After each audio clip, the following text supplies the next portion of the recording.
Jumpa lagi di TV. Ya, all-in-one PC yang satu ini ternyata tidak hanya siap pakai, tapi juga punya fitur yang lengkap. Performanya kekinian karena sudah pakai prosesor Intel Core i7 generasi ke-13 seri H yang 45 watt dengan 10 core di dalamnya. RAM-nya langsung 16GB DDR5 dan masih bisa di-upgrade. Ukuran layarnya juga besar, 27 inci dan punya kemampuan touchscreen. Dan dia menggunakan panel IPS 99% sRGB dengan resolusi 2,5K 100Hz.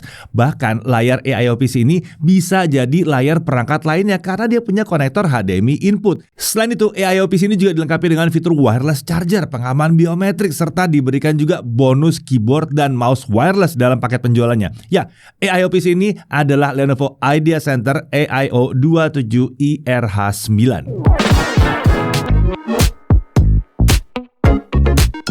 Oke, faktor kepraktisan memang menjadi salah satu daya tarik dari AIO PC atau all-in-one PC. Kita nggak perlu lagi memilih satu persatu komponen dan memastikan kompatibilitasnya saat kita ingin memiliki sebuah PC desktop. Selain itu, karena siap pakai, AIO PC ini seharusnya juga cocok untuk tempat-tempat yang membutuhkan PC dalam jumlah besar untuk aktivitas seperti perkantoran, sekolah, kampus, dan masih banyak lagi. Nah, keunggulan dari segi penggunaan daya itu seharusnya akan menghemat pengeluaran untuk biaya listrik bulanan juga. Nah, ketinggalan ukurannya yang hanya sebesar LCD monitornya aja. Ini seharusnya juga membuat sebuah AIO PC itu jadi cocok untuk dipakai di perumahan, apartemen, atau kantor yang ruangannya kecil. Tentunya ukuran layarnya yang besar itu juga membuatnya lebih nyaman digunakan dibanding laptop dan memudahkan orang tua untuk mengawasi apa yang dilakukan anaknya pada PC-nya. Oke, kita langsung saja mulai pembahasan AIO PC Lenovo yang satu ini. Untuk spesifikasinya, untuk prosesornya, itu adalah Intel Core i7 13620H. Fabrikasinya Intel 7 base power di 45 watt. Dia punya 10 core, 16 thread yang terdiri dari 6 performance core dan 4 efficient core. Intel Smart Cache-nya cukup besar di 24MB. Untuk integrated graphics dia pakai Intel UHD Graphics dengan 64 execution unit. Tentunya ini adalah Intel UHD Graphics terbaru yang udah mendukung hardware playback untuk video AV1 serta akselerasi Intel QuickSync. Nah, untuk memori atau RAM-nya yang terpasang adalah 16GB DDR5 5200MHz single channel. Tapi tenang, dia punya 2 buah slot SODIMM. Jadi kapasitasnya bisa di-upgrade dan dijadikan dual channel supaya lebih kencang. Menurut Lenovo, RAM-nya ini bisa di-upgrade hingga kapasitas 32GB. Nah, untuk storage dia pakai 1TB SSD M.2 NVMe PCIe Gen 4x4. Wireless connectivity-nya dia pakai modul Realtek yang sudah mendukung Wi-Fi 6 dan Bluetooth versi 5.2. Untuk power adapter atau power supply-nya dia pakai yang 135 watt dengan tingkat efisiensi di 90%. Untuk OS tentunya dia pakai Windows 11. Nah, ini tentunya juga sudah termasuk Microsoft Office Home and Student 2021 juga ya. Oke, untuk bodinya form factor tentunya all-in-one PC ya. Materialnya memadukan logam dan polikarbonat. Polikarbonat digunakan untuk bodi bagian luar, sementara logam itu dipakai di rangka bagian dalam. Jadi tetap solid ini. Nah, untuk warna ini disebut sebagai cloud gray. Walaupun sebenarnya kelihatan lebih ke arah putih ya sebetulnya ya. Nah, untuk desainnya, bentuk layar dari all-in-one PC ini mengingatkan kami pada layar laptop Lenovo dengan notch kamera pada bagian tengah atas ya. Sementara tiang penyangganya didesain dengan bentuk kotak persegi panjang dengan pinggiran kanan kiri yang membulat. Ternyata ada alasan mengapa bentuk tiang penyangganya itu seperti ini. Nah, di dalam tiang penyangga ini ternyata ada motherboard dan komponen-komponen pendukungnya. Ini berbeda dengan all-in-one PC pada umumnya, di mana posisi motherboardnya itu biasanya ada di belakang layar. Menariknya, kita bisa mengakses dengan mudah komponen-komponen tersebut cukup dengan menarik hingga lepas penutup sisi belakang tiang penyangga tanpa perlu membuka baut. Nah, di bagian telapak kaki all-in-one PC ini ternyata memiliki fungsi sebagai wireless charger dengan kemampuan suplai daya hingga 15 watt. Jadi, kalau kita mau ngecas smartphone kita, tentunya kalau bisa di wireless charging ya tinggal taruh aja di situ. Beres, langsung ngecharge. Secara keseluruhan, all-in-one PC ini tetap punya penampilan yang elegan dan mewah walaupun memang bukan datang dari seri Yoga. Untuk dimensinya 61,3 x 19,2 x 47,2 cm dengan bobot sekitar 7,56 kg. Nah, untuk display ini adalah layar berukuran 27 inci. Ini tergolong besar ya untuk sebuah all-in-one PC. Nah, ukuran sebesar ini seharusnya juga membuat kita lebih nyaman saat bekerja, nonton, atau lagi beraktivitas lain dengan all-in-one PC ini. Resolusinya 2560 x 1440 pixel dengan refresh rate di 100Hz. Jadi seperti monitor untuk gaming ya. Nah, untuk panelnya ini adalah panel IPS. Menurut Lenovo, tingkat kecerahan maksimumnya adalah 350 nits dengan kelar gamut di 99% sRGB. Sementara kalau kami ukur, hasilnya tingkat kecerahan maksimalnya ada di 327 nits dengan gamut coverage di 99,7% sRGB dan gamut volume di 117,6% sRGB.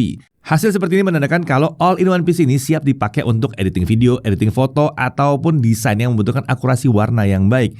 Dipakai buat nonton film atau browsing koleksi foto-foto itu pasti juga mantep ya, karena ukuran layarnya besar dan ya udah colorful juga sih warnanya ya. Oh ya, layar dari all-in-one PC ini juga ternyata memiliki kemampuan touchscreen. Ini buat kita lebih mudah saat mau scroll halaman website atau dokumen, browsing koleksi foto, serta memperbesar atau memperkecil gambar. Cukup pakai sentuhan jari saja ya. Nah di sini walaupun dia punya kemampuan touchscreen ya, layarnya ini permukaannya anti glare. Kalau touchscreen tuh biasanya kan yang licin-licin gitu. Ini enggak, dia anti glare.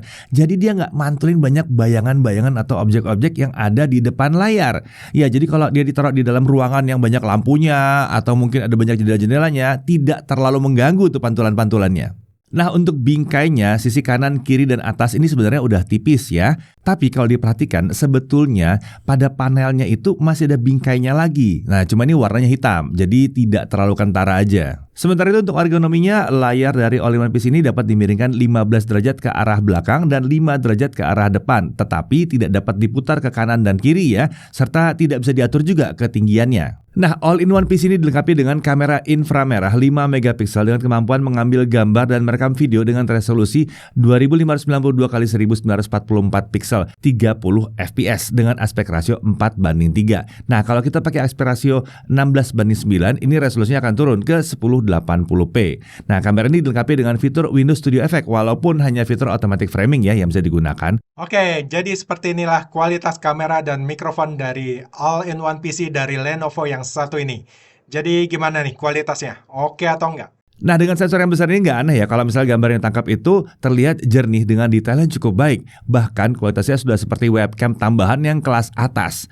Oke, saat ini saya lagi mau menguji kemampuan noise cancellation all-in-one PC dari Lenovo yang satu ini. Jadi gimana nih? Suara bisingnya masih masuk ke mikrofon atau enggak?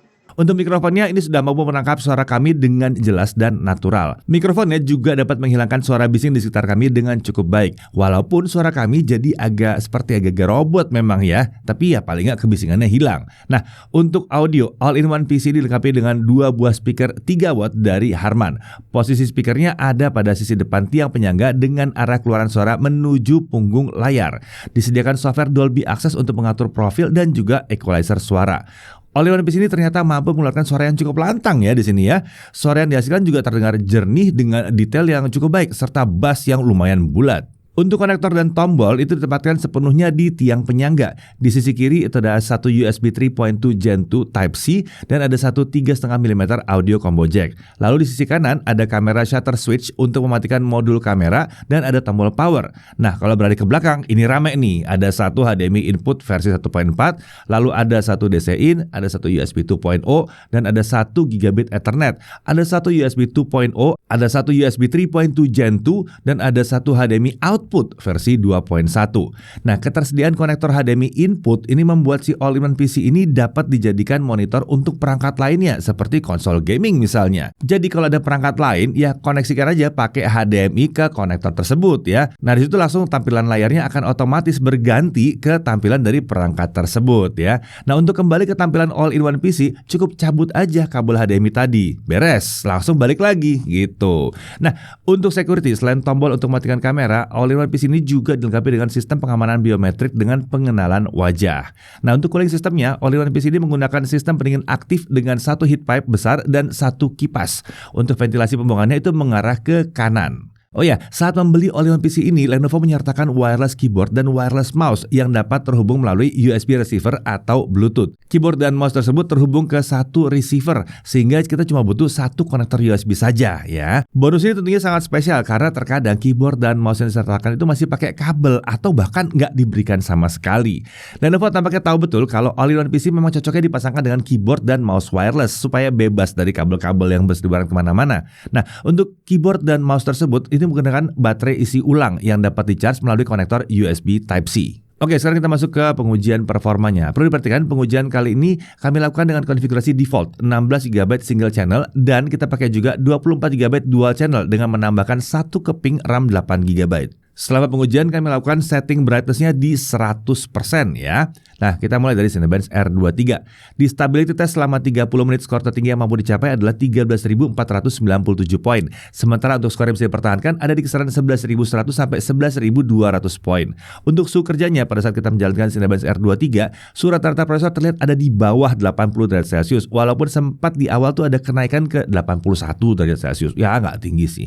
Untuk konsumsi dayanya ini ada di kisaran 102 sampai 111 watt. Lanjut ke Adobe Premiere Pro 2024. Untuk video 4K 62 menit 7 detik kalau pakai software only single channel ini diekspor dalam waktu 9 menit 27 detik. Sementara kalau kita pakai RAM dual channel ini diekspor dalam waktu 7 menit 40 detik. Kalau kita pakai GPU acceleration via OpenCL, single channel itu 11 menit, dual channel itu 9 menit. Nah, kalau videonya itu adalah Full HD 60 fps 2 menit 7 detik. Dengan software only single channel itu butuh waktu 1 menit 46 detik, kalau dual channel 1 menit 38 detik. Sementara kalau kita pakai GPU acceleration via OpenCL, single channel butuh waktu 2 menit 50 detik dan dual channel butuh waktu 2 menit 35 detik. Ya, jadi dalam pengujian ini terlihat ya kalau PC ini sebetulnya lebih cocok untuk editing video up to 1080p 60 fps kalau mau exportingnya kencang. Ya, terlihat juga waktu ekspornya itu lebih cepat kalau bahkan nggak pakai akselerasi OpenCL. Nah, untuk suhu kerjanya pada saat melakukan 4K video ekspor dengan OpenCL, suhu prosesor itu dapat dikendalikan sepenuhnya di bawah 70 derajat Celcius. Jadi aman banget. Sementara untuk konsumsi dayanya itu ada di kisaran 80 sampai 83 watt. Kemudian kita masuk ke DaVinci Resolve 18.6. Ini software video editing kelas profesional, tapi ini versi gratisnya. Nah, kita coba dulu dengan 4K 60 2 menit 7 detik seperti tadi. Untuk single channel kita butuh waktu 21 menit 5 detik, lalu untuk dual channel 15 menit 31 detik. Sementara kalau videonya Full HD 60 fps sama juga durasinya. Nah, untuk ekspornya di single channel itu 5 menit 26 detik, sementara dual channel di 4 menit 14 detik. Nah, dari waktu ekspornya PC ini sepertinya lebih enak, lebih mantap itu kalau kita pakai video Full HD yang 30 fps. Ya, kalau mau nungguin sedikit lebih lama sih nggak apa-apa. Mau 4K juga bisa sebetulnya. Oke, untuk suhu kerjanya pada saat melakukan 4K video export, lagi-lagi terlihat suhu rata-rata prosesor dapat dikendalikan di bawah 70 derajat Celcius. Sementara untuk konsumsi dayanya ada di kisaran 81 sampai 90 watt. Nah, kita lanjut ke CapCut. Video 4K 60 2 menit 7 detik sama lagi dengan tadi, single channel itu saya dalam waktu 3 menit 31 detik, sementara kalau dual channel itu 3 menit. Sementara kalau videonya yang Full HD 60 fps, single channel 53 detik saja dan dual channel di 47 detik saja. Nah, kalau pakai CapCut, ini rasanya kalau mau pakai video 4K 30 fps pun masih nyaman banget karena exportingnya juga masih kencang. Apalagi kalau kita sudah pakai konfigurasi dual channel. Nah, untuk suhu kerjanya pada saat melakukan 4K video export dengan CapCut, ini prosesornya bisa dikendalikan di bawah 60 derajat Celcius. Sementara untuk konsumsi dayanya juga ringan, di sini di 70 sampai 77 watt saja. Oke, sekarang kita langsung coba untuk gaming ya. Nah, di sini kita langsung pakai dual channel aja. Kita nggak tes single channel dan dual channel. Dan hasilnya kurang lebih seperti ini.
Nah, untuk game yang terakhir ini GTA 5 selama setengah jam dimainkan, kita bisa lihat bahwa suhu prosesornya bisa dikendalikan sepenuhnya di bawah 70 derajat Celcius. Oke, kita lakukan juga pengujian tambahan untuk konsumsi daya. Kita lihat kalau streaming video 4K 60 dengan AV1 ini berkisar 41 sampai 59 watt konsumsi dayanya. Sementara itu untuk idle saat berada di desktop dan Windows tidak menjalankan apapun juga, ini konsumsi dayanya di kisaran 35 sampai 37 watt saja. Nah, dari semua hasil pengujian tadi, kami coba asumsikan kalau si all-in-one PC ini memakan daya maksimum di 111 watt. Itu kondisi paling borosnya ya. Nah, kalau ini dipakai selama terus-menerus selama 12 jam dalam sehari, maka biaya pemakaian listriknya adalah sekitar Rp1.925 per hari. Jadi kalau kita kalikan 30 untuk simulasi per bulannya, jadi kurang lebih akan menghabiskan biaya Rp57.750. Tentunya kalau beban kerjanya lebih rendah, maka dayanya juga akan lebih rendah dan biaya listriknya ya ikut turun. Ya kalau kita pakai buat ngetik doang, nggak bakal nyampe segitu. Oke, kita lanjut untuk storage test. Dengan Crystal Dismark kita dapatkan bahwa SSD-nya ini kecepatan bacanya ada di 5144 MB per second dan kecepatan tulisnya ada di 4468 MB per second. Nah, kalau kecepatan seperti ini sih udah tergolong tinggi ya untuk sebuah all-in-one PC di kelas seperti ini. Nah, untuk harga, all-in-one PC ini dijual di harga Rp22.499.000 dan bonus pembeliannya ada wireless keyboard, ada wireless mouse, dan ada Microsoft Office Home and Student 2021. Untuk garansinya, dia dapat 3 tahun Lenovo Premium Care. Garansi ini juga mendukung layanan servis di tempat ya, jadi nggak perlu repot-repot bawa dan antri lagi di service center. Oke, kita masuk ke hal yang perlu diperhatikan. Pertama, RAM bawaannya itu masih single channel. Untungnya udah langsung 16 GB. Jadi udah lumayan cukupan lah ya untuk aplikasi-aplikasi modern. Tapi kalau mau lebih kencang, saran kami sih tambahin supaya jadi dual channel. Nah, itu lebih mantap nanti ya. Kemudian di sini hanya ada 2 konektor USB 3. Kemudian pengaturan layarnya itu hanya bisa dimiringkan ke depan dan ke belakang. Kemudian hanya tersedia fitur automatic framing saja untuk fitur Windows Studio Effect-nya. Dan si menariknya, all-in-one PC ini praktis dan bisa langsung digunakan saat dikeluarkan dari kemasannya ya, tinggal colok ke listrik aja gitu. Dan dia hemat tempat dengan ukuran seperti monitor 27 inci aja, nggak ada PC desktopnya tambahan, nggak usah, nggak perlu ya, udah menyatu di sini. Lalu juga udah cukup kencang ya dengan prosesor Intel Core Gen 13 seri H. Ini bertenaga untuk multitasking, mumpuni untuk editing 4K 30 fps yang sederhana kalau kita pakai aplikasi yang tepat ya, kalau kita pakai CapCut misalnya. Kuat juga untuk main game tipis-tipis dan ini tergolong irit listrik untuk tipe prosesornya. RAM-nya ini juga masih bisa di-upgrade. Seperti tadi kita upgrade ke tambahin 8 GB langsung dari dual channel, lumayan tuh jadi kencang ya. Ukuran layarnya juga tergolong besar di sini. Panel layarnya juga menarik, ini touchscreen IPS 99% sRGB 2,5K dan bisa nyampe 100 Hz juga. Konektor ini juga lumayan lengkap. Ada konektor HDMI input bahkan ya. Jadi dia bisa dipakai sebagai monitor juga. Lalu kameranya udah langsung yang 5 megapiksel.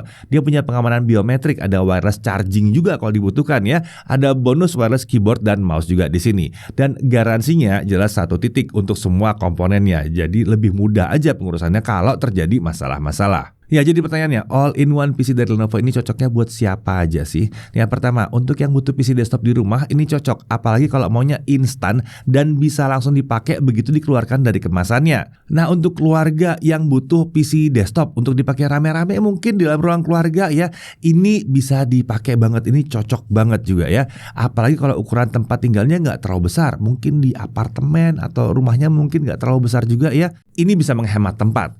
Layarnya juga tergolong besar ya, dan suaranya juga mantap. Ini membuat all-in-one PC ini jadi cocok untuk dipakai nonton film atau dengerin musik untuk sekeluarga.